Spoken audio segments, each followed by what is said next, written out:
প্রিয় দর্শক, ইতিমধ্যে একটি মন্তব্য দেখলাম তারেক রহমানের একটি কার্টপিস, কার্টুন, পোস্টার, ফেস্টুন যাই বলতে পারেন। সংবাদ মাধ্যমে প্রকাশ পেয়ে টেলিভিশনের অনলাইন পোর্টালে এটি প্রকাশ পেয়েছে। ছবিটি আপনারা দেখতে পাচ্ছেন। দুর্নীতির লাগাম টেনে ধরা একমাত্র বিএনপির পক্ষেই সম্ভব। দেখুন, আমি এআই কে প্রশ্ন করেছিলাম যে বিএনপির দলকে দুর্নীতির চ্যাম্পিয়ন বলা হয় কেন?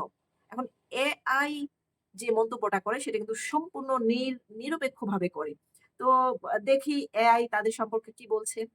এআই বলছে, "বিএনপি বাংলাদেশ জাতীয়তাবাদী দলকে দুর্নীতিতে চ্যাম্পিয়ন বলা হয় কারণ ট্রান্সপারেন্সি ইন্টারন্যাশনাল টিআই এর দুর্নীতি ধারণার সূচক, কারাপশন পারসেপশন ইনডেক্স সিপিআই তাদের শাসনামলে মূলত ২০০১ থেকে ২০০৬ বাংলাদেশ পরপর কয়েকবার বিশ্বের সবচেয়ে দুর্নীতিগ্রস্ত দেশ হিসেবে চিহ্নিত হয়েছিল। আন্তর্জাতিক মহলে হয়েছিল। বাংলাদেশের মধ্যেই কিন্তু সীমাবদ্ধ ছিল না। তার মূল কারণ দর্শাইছে।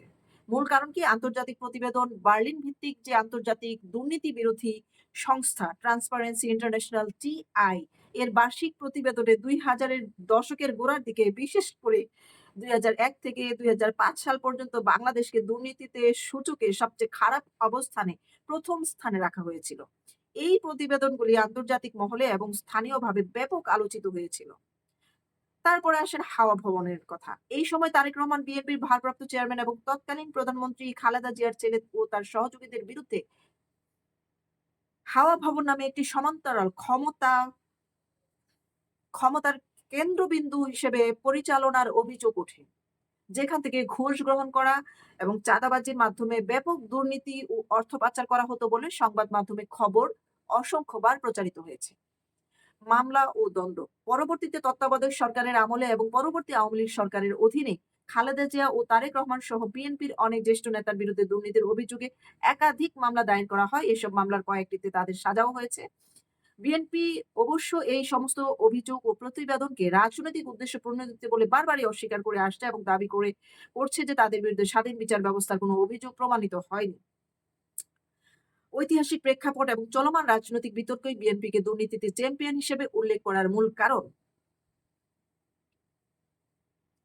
তো এখন এআই যে বলেছে সেই কথাগুলি আমি আপনাদের সামনে তুললাম। আরো অনেক কিছু আছে, যেমন খাম্বা তারেক কেন বলা হয় আপনারা জানেন।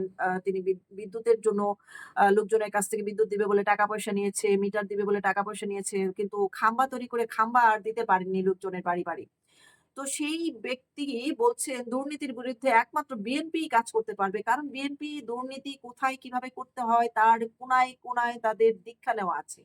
তাদের প্রত্যেকটা স্থানে, প্রত্যেকটা জায়গায় তাদের অভিজ্ঞতা আছে। তাহলে তারাই তো একমাত্র পারবে সেই জায়গাগুলো ব্লকেট করতে এবং মানুষের চোখের আড়ালে নিয়ে সেটাকে হালাল করে আবার তাদের সামনে পরিবেশন করতে। তো আসলেই আমি উনার সঙ্গে একমত যে তিনিই একমাত্র বিএনপির দলের প্রধানমন্ত্রী হলে তার মাধ্যমেই আসলে দুর্নীতি দমন করা সম্ভব।